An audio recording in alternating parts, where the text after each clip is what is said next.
When someone in the community wants to initiate a circle, they meet with a facilitator, and in the pre-circle, the facilitator is going through basically 5 steps.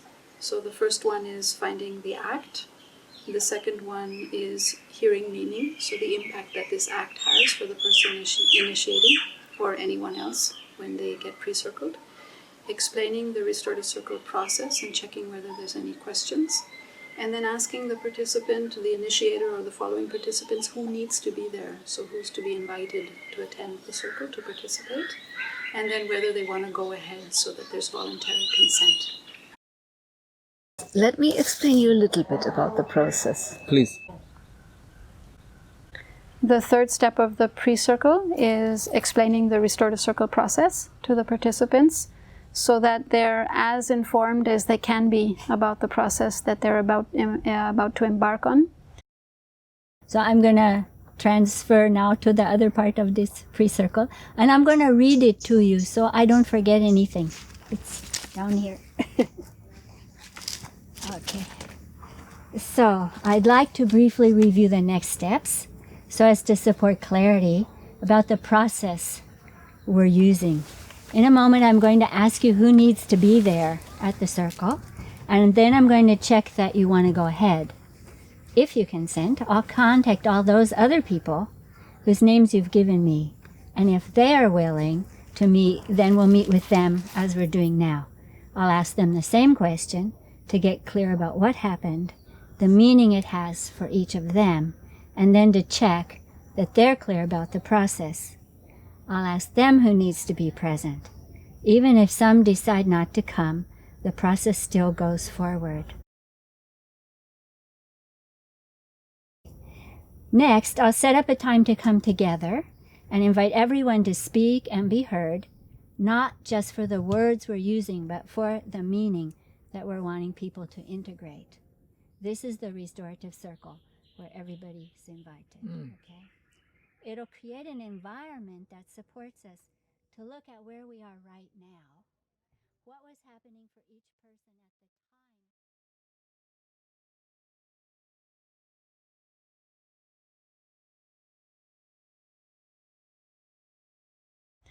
the time. And the circle has 3 stages, so the pre-circle stage, the circle stage, the post-circle, and we clarify, or we review and clarify these steps with each of the participants that we pre-circle, and also explain the intention behind each of them.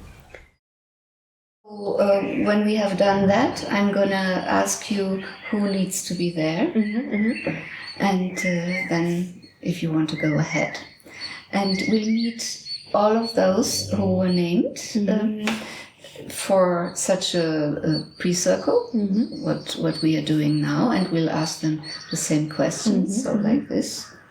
Yeah. The circle expands. And then this is the first stage, and then the second stage is the big restorative circle with the 3 points: what it is, what should come up, and we should talk about the understanding and the self-responsibility. And finally, there's an action agreement. But basically, the circle is meant that everybody can speak up, that the participants listen, and that those who are speaking are heard. And that is the only role of the facilitator. So it's not that the facilitator is bringing it to a certain direction, just to make sure that everything is heard and is understood. And if there is more. So that is the way we do it. And then hopefully we come to an action agreement, and then in a timely manner there will be a post-circle to see what has happened and what does that mean, and is there more that needs to be done. That are basically the steps. Yeah. Do you have any questions around that? So we take this time to review any questions, clarify any pieces that might be unclear for the participants, so that we're all Yeah, so that we're all as much on the same page as possible and playing the same game, playing by the same rules when we come together for the circle. Okay. Look, we met a lot and spoke a lot. Yeah. So I'm a bit traumatized from these meetings. You know, it's like, oh no, another 3 hours of this. Yes. So But the reflective listening really makes sure that you understood. yeah, You can tell me that you understood what I've said. I heard you. yeah. But as long as you don't reflect, I'm not so sure if you really understood me. You know what I mean? So that is a very special way to really make sure that you know, people are really heard. Yeah.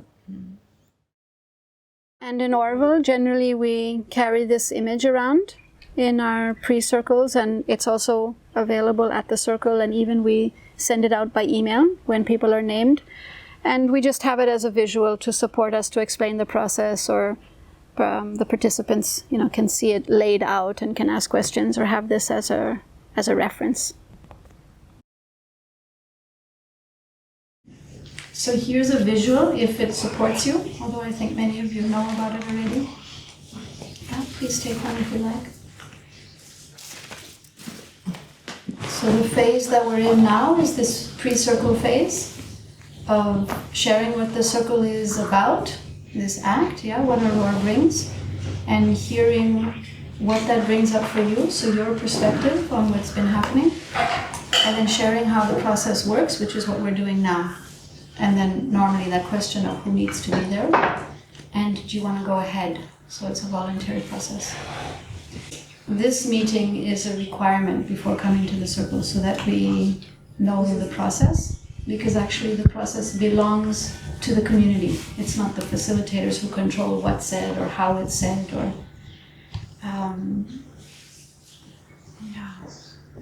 So it's really about you owning the dialogue and you knowing that you can speak whenever you want to, or not speak even if you're asked to.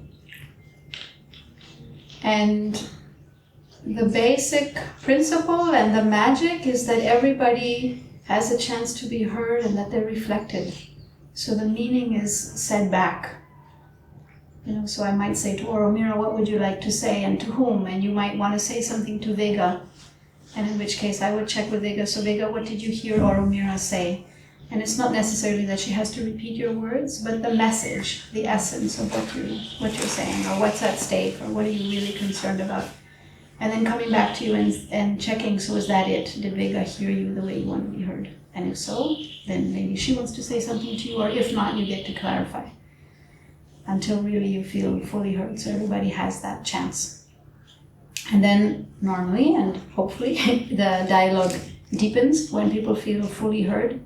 They start to see their part in the unfolding, and how what they've done or haven't done has contributed to where we are now. So that's a self-responsibility stage.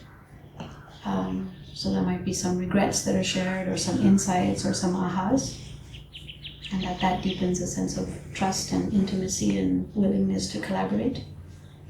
And then hopefully we come to a place where there's a natural wanting to move forward, to do things, to create a better environment for everybody.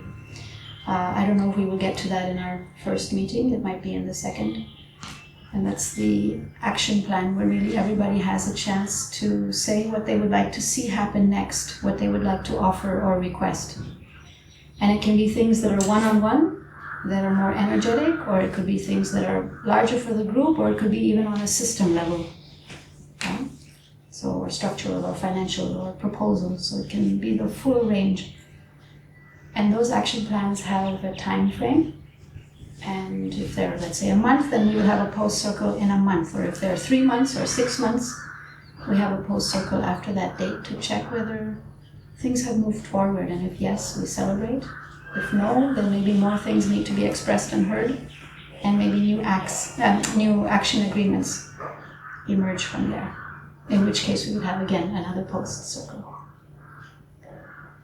So I'm wondering, just on the process, if there are any questions. And probably one of the biggest differences between restorative circles and other so-called conflict resolution processes is the degree of shared power in the circle space and the role of the facilitator.